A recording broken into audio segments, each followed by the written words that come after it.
Wendy said, we thought it was going to just be 4 weeks and done. So it's nice that this keeps going. We spend the first 5 or 10 minutes just getting to know the poet and their creative process. So Cherry, the first question I have is there have been so many dramatic themes in 2020: the pandemic, politics, racial injustice, unemployment, effective climate change. Have some of those issues started to kind of show themselves in your work or affected how you're thinking about some of your poems? Yeah, I mean, I think mostly it's just been paralyzing, to be completely honest. I think in terms of the pandemic, just practically speaking, we have a 3-year-old son, and he was no longer in preschool, so I was home with him basically 24/7. So that didn't leave a lot of space for thinking about poetry, physically or intellectually. But I think more than anything, what's kept me quiet has really been the social and political unrest, the Black Lives Matter movement. I have not been a political poet. So I felt like it was kind of my time to be silent and listen, and kind of reevaluate my own work, how it could matter, if it could matter. And I still don't know that it can, to be honest with you. But I will say that that Louise Glick winning the Nobel Prize for Poetry sort of gave me this opening. Not because, I feel like I write like Louise Glick at all, but because what I'm attracted to in her poems are certain sort of investigations into the human condition through the natural landscape. And I feel like that's important. It's always been important and can hopefully continue to be important. So yeah, that's giving me a little inroad maybe into writing again, into starting again. Because I think to speak directly to what's going on in this world would almost be disingenuous. It just wouldn't be it's normal trajectory of my work. I can't start writing about things politically all of a sudden. And so what can I say? And that's sort of the question for me right now. So how does the creative process start for you? I've heard people that have been triggered by, conversations on the street or conversations with their partner, or they're reading something in the newspaper or online. Is there one, method that kind of resonates with you with how things kind of kick off for you? Yeah, I would say reading. Reading poems specifically. I don't have a voice of my own without a chorus of other voices in my head. I know some people can find that distracting, but I find it essential, really, to have to read quite a bit while I'm writing. I mean, not simultaneously, obviously, but to sort of begin the process. And then it's either a conversation or response to those voices. And I know that sounds like it could be dangerous in terms of copying other people. But for me, I know last week Jessica Fisher had mentioned Virginia Woolf and the waves, and she said, I want to follow the rhythm, not a plot. And that's always important for me too, is sort of the lyrical elements of poetry. And so I'm really listening to a lot of the music of the poem. And that's kind of an inroad for me and a place where I could start. Great, great. So after 28 weeks, even though I asked the same question, I think we're now getting the same answer. Yeah. We're asking when do you know when a poem is done? But what we've heard is, are they ever really done? Or do they just kind of linger around until they're resuscitated or published? Yeah. Yeah, I don't know. To me, it's mostly just instinctive. I think I like to leave room in my poems for certain things, the breath. Not necessarily, I guess my urge to end a poem always comes before it becomes overwrought or overly manipulated. Okay. I don't want to wrestle meaning onto the poem or into the poem. And so it's kind of like an exercise in restraint. Yeah. And do you, leave things aside for a few months and then go back to them, or do you kind of just, Yeah. Yeah, no, I am the least prolific poet in the history of the world. I write poems over the course of, it's usually months, but it can be years. I've written very few poems in a sitting. Maybe I can think of 2 that I've written in a sitting. Yeah. Great. Well, why don't you share some of your work and read some of your poems? Great. The first poem I'm going to read, I chose today because there isn't really any order for these poems that I'm going to read today, but I chose this one because it was a challenge to me stylistically to implement some sort of personal element into the poem. I've always really resisted confessional poetry about that's sort of preoccupied with the self. So this was a challenge to kind of do that, to be uncomfortable in it. And it's a 3-part poem. When grief made where I lived my home. The ocean that will swallow us this morning holds schools of bait fish in its shallows. Love may be more salt than safety after all. The ocean hosts my father's ashes in its sparkling particulate. When my brother tried to teach me to surf, first he taught me the breaks and rips. He taught me to duck into the waves' face to avoid taking all its weight on my head. Still, I was buried again and again. Of grief, I've been told not to expect a linear path toward its disappearance, which is to say, don't peer down the hole into the dark and assume you've discovered its end. Mostly, I mourn the living. All the new risk maps show our house underwater years sooner than we thought. Still, a few times a week, the irrigation ticks on in 20-minute intervals while we sleep. We rise into a verdancy, unearned and full of warning. When I wore my brother's oversized wetsuit, I knew I would never catch a wave. I could hardly paddle. I pulled the hood down to my eyebrows and let the salt water filter in cold columns over my limbs. By the time it reached my chest, I was already holding my breath. The shore receded, cormorants blackened the breakwater.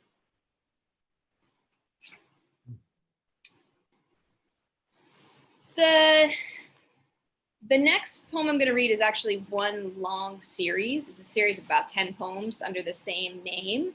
It's called Hardship Tour in Long Pine Key. And I wrote it at Everglades National Park. And I wrote it when I was a resident in a residency in the Everglades in June in 2017. And June in the Everglades is a gnarly place. You do not want to be there. I think for 2 weeks, it rained every single day, most of the day, heavily. And then after the rain lifted, it was just like a cloud of mosquitoes. So you could not go outside without being covered in mosquito netting. It was soggy, it was hot. And when I arrived for the residency, the park ranger said that to be stationed in the Everglades during the summer is considered a hardship tour for them. So that's where the title comes from. And then I think just my time there, I kind of expected to have this like time to commune with nature. and it was not that. This is a place that doesn't really want humans. It's scary. It's sort of bleak. The beauty isn't really smacking you over the head. This is not Yellowstone. And so I was really drawn to that. I was drawn to the fact that like human conservation efforts historically have been based on saving a beautiful place essentially for human consumption. So, you know, let's keep our beaches clean so we can enjoy our beaches for years to come. And I kind of love that the Everglades just resist that. It's for the species that reside there, and it's not at all for people. So I will read sections of this, and they, like I said, they are discrete poems, but they don't have their own titles. So I will just break, and hopefully you'll get that we're moving on. Oh, one last thing. For those of you who don't know, who aren't from Florida or just aren't familiar, the Everglades sort of lifeblood is, I'm outside, so I have papers blowing around, is the river of grass, which runs from the Okeechobee, Lake Okeechobee, several hundred miles into the Florida Bay. And most of it's hidden by grass. So it's not like you're looking out at this beautiful rushing river. Most of what's happening is happening beneath the surface. Hardship tour in Long Pine Key, Everglades National Park. Were it not for the grass, the river would hold the stars. Black rush, arrow feather, blue stem, love grass. Even as they conceal the water, they obey it, bend for it. Even as darkness touches each blade, mutes any effort of green, the nightjar sings from beneath the leaf. The turtle rustles on the bank, finds a home for her eggs, carefully covers each warm moon.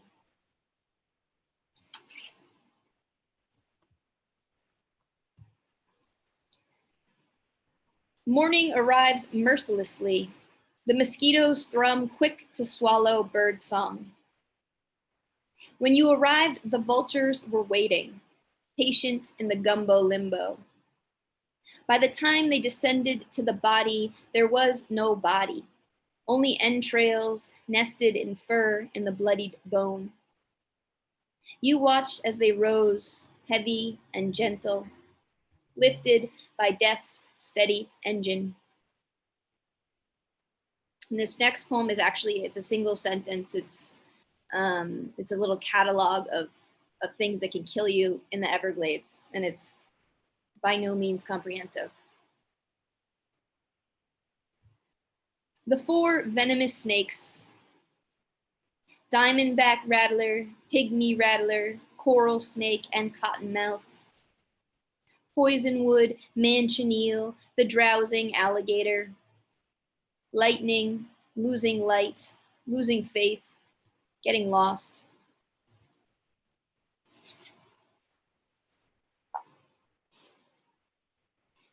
One day, a whole season arrives, low elevation, low pressure, and the white-barked bald cypress recedes, and the wall of water you've been waiting for collapses every distance. What sun and shadow worked against each other to define is now a fluency of gray, a fine-grained grid, a meshed wetness. The ground rises, the sky sinks. Weren't you taught? Didn't you believe rain, the most beneficent thing? You are held in its thrall. Don't the herons bow? Don't the branches kneel? You are drowning in its generosity.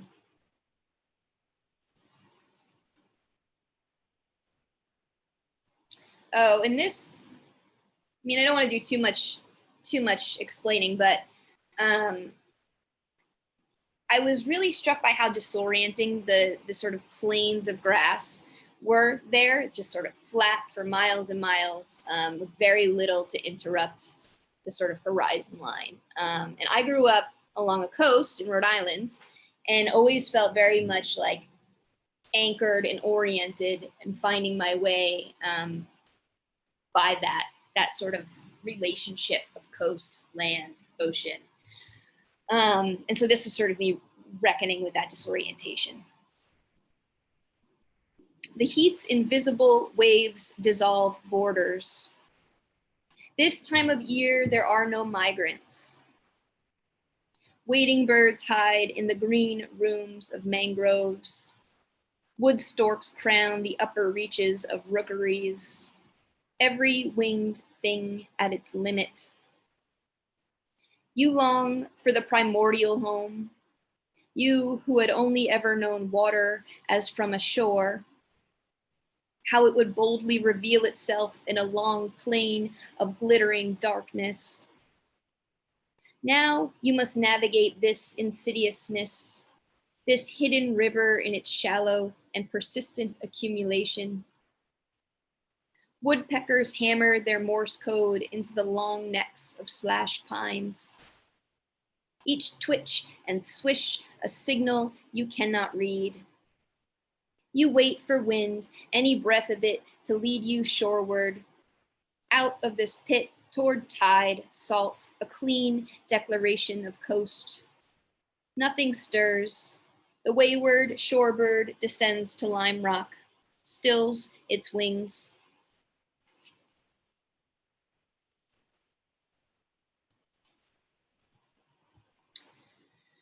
The Florida panther is a mountain lion who lives among alligators, who hunts without landmark, who has found another form of stealth.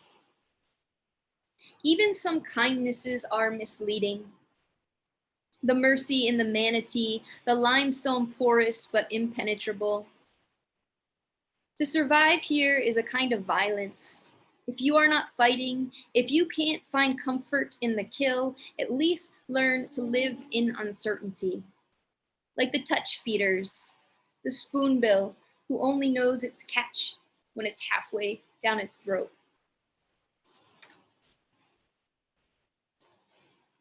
And this is the last poem in this section. Moving toward the prescribed burn, toward the grasshoppers clicking through smoke. If it can't be destroyed, how can it be saved? The seasons as you knew them are subsumed, circadian, they have moved inward. And are you a worthy ward of winter? Can you come to this hot place coolly? Complaint comes from comfort, from too much safety. What you had learned of refuge, that the light had meaning, that the sky, its clouds, were filled with long exhalations, that if you ventured far enough, the water would sink to an unknowable depth, that it would take you into its dark particles. Now you make a home where nothing needs you, and what you thought would welcome you, if you're lucky, spits you out, and if your past luck swallows you. Look, you no longer need the island to be stranded. You found a wilderness into which you empty, and emptied, open to a new wild. Not freedom, but free from constancy. You walk into the black center. What the fire claims, it keeps. Past charred cypress knees. The smoke stalls, settles. The air has been burned clean.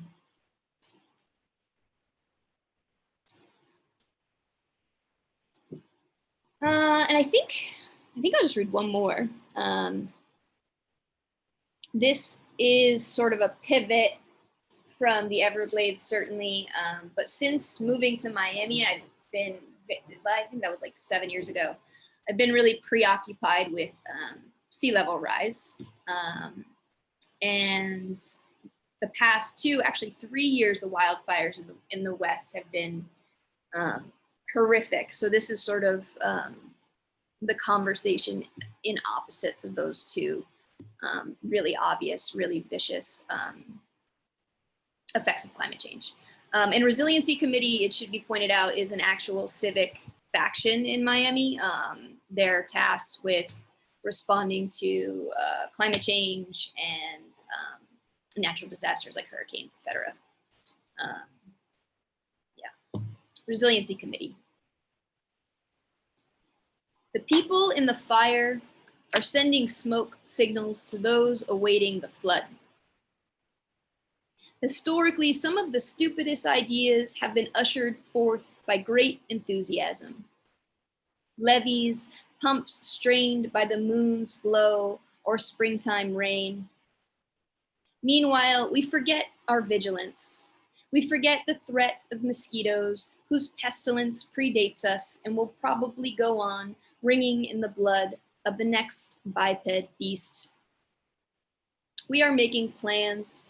In spite of ourselves, we are naming street signs, naming our children. And when the flood finally arrives, might we find it more peaceful than we'd anticipated, rising as if to greet us. Thanks.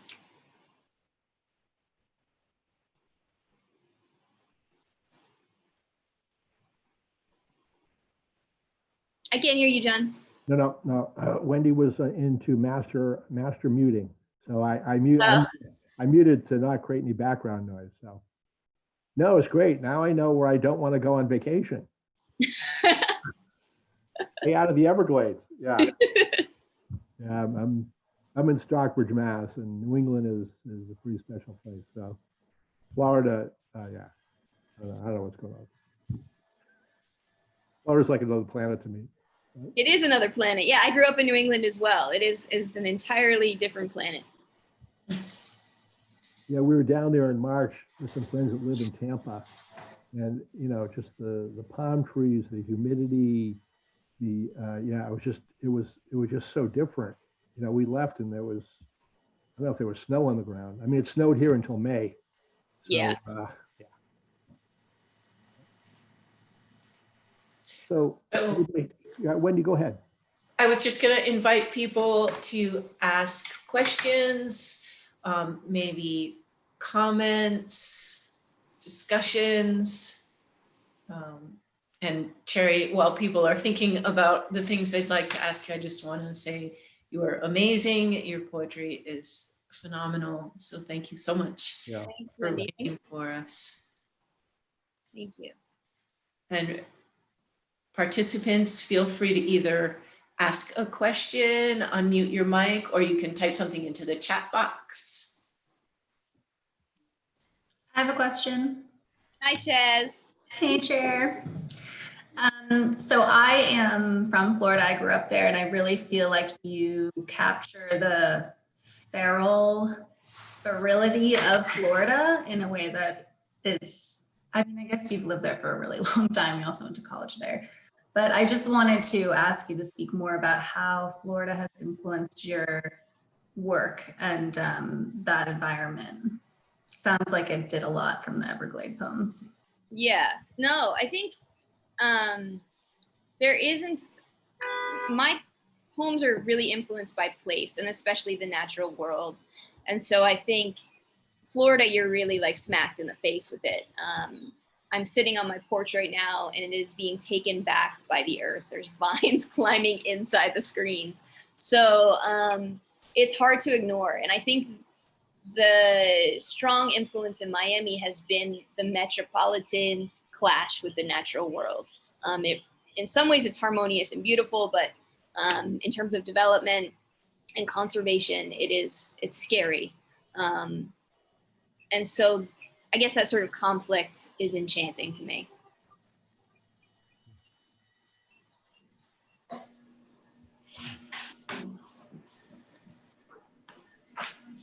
Questions, comments from anyone? Hi, I have a question. Sarah does. Hi, Cherry. Hi.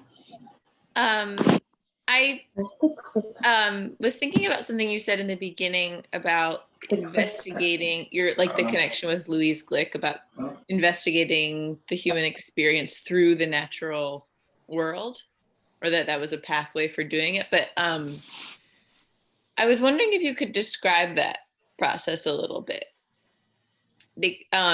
or what you learn about the human experience through that investigation, or what that means to you, I guess. Yeah, I mean, it's probably more simplistic than maybe I made it out to be. my personal relationship to the natural world has always been just very visceral. All of my sense memories are based on like things in the natural world. So smells, whatever, change of seasons in the Northeast. And so there's already going on unconsciously that sort of connection between the self, what's going on with me internally, and the natural world. So it's sort of easy to extend that out into sort of any kind of investigation that I want to do in the world can be done through these things. And it's also just like the lexicon is familiar to me. Like I love birds, I love plants. These things are available to me in terms of language. And so it's almost like a medium choice. I love that answer. Where are the boys, Sarah? They're with the nanny share. Ooh, nice. Yeah. I think we're all trying to figure out how to work and be artists and be individual people with children. So this is my first poetry Zoom in months because we've just started this share. Yeah.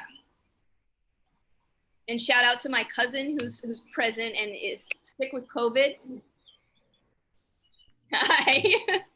So yeah, it's very real time. I'm glad that you put this, John and Wendy have gotten this together so people can come together, even if it's in the digital forum. Hello.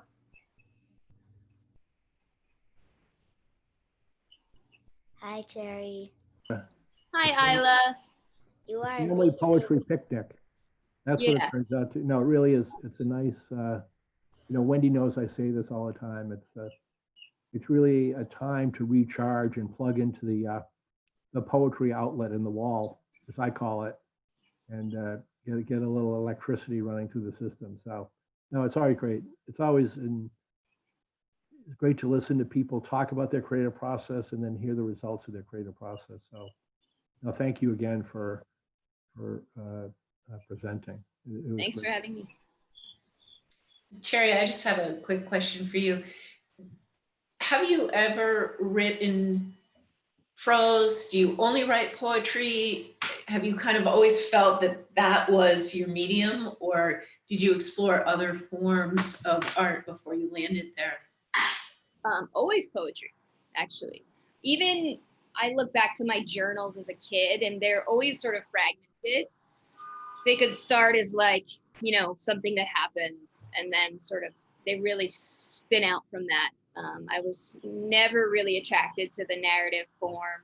I was an English major in college, but writing essays is tedious to me, difficult and tedious. I can do it, obviously, but yeah, always poetry.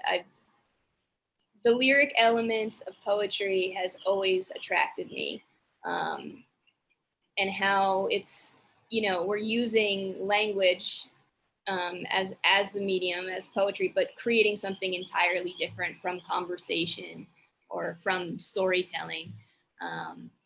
So yeah. Hey, before we leave everyone, I want to let everyone know that we're looking for poets to talk in December, January, or February. And you could email Wendy at the library or put something in the chat box right now. So we always welcome recommendations. So I'm going to be emailing a bunch of people on our poetry list to sign some people up. But if anyone's interested, let me know. And this is going to continue for you guys do you have people beyond this week? I think till 2025, right? I think we have to do a 5-year. No, I think the goal was Poetry Month, and then it was, and Sarah was, once again, thank you. Sarah kind of kicked off everything with just unleashing the poetry mail list or something. So thanks again, Sarah. No, and then we just started getting recommendations. I mean, what I would like to do is, keep this going, and hopefully by April, if the world resolves itself, big challenge. We could have some in poetry live events at the library. I think the whole, I guess the normal idea would be to be doing these live in front of a small group at the library. But the whole thing is, if we did that, we wouldn't have the Miami people, the San Francisco people, the Chicago people, all the people that really shared their thing. So I think it's just that it'd be nice to have kind of a live events. I feel like we're, at least for me, as I'm starving for a few live events, except for the occasional outside eating experience. So Yeah. But we have poets booked on Wednesdays through December, but there's a couple of Wednesday holidays, so we skip those weeks, and we're just actually, we booked somebody for January this week. Yeah. So on it goes. Cool. I'm looking forward to it. Great, awesome. Thank you. Well, Cherry, I think so much. Kara could fill in as the mystery poet. There you go. Yeah, she signed on. We thought it was you, actually. There was no video. We said, "Oh wait, Cherry's has like a what do you call it? A pseudonym. He has another name. She's going to read under." So, Yeah. Kara, if you get the urge, let us know. Don't be shy. Wait, where's Timmy? I just noticed that Kara was there. Timmy goes to preschool now. Mercifully. Oh my God. Yay. There is, thank you, Bill, for the suggestion of Tina Kane, who's a Rhode Island Poet Laureate. We'll look into that. And Ruby is thanking everyone.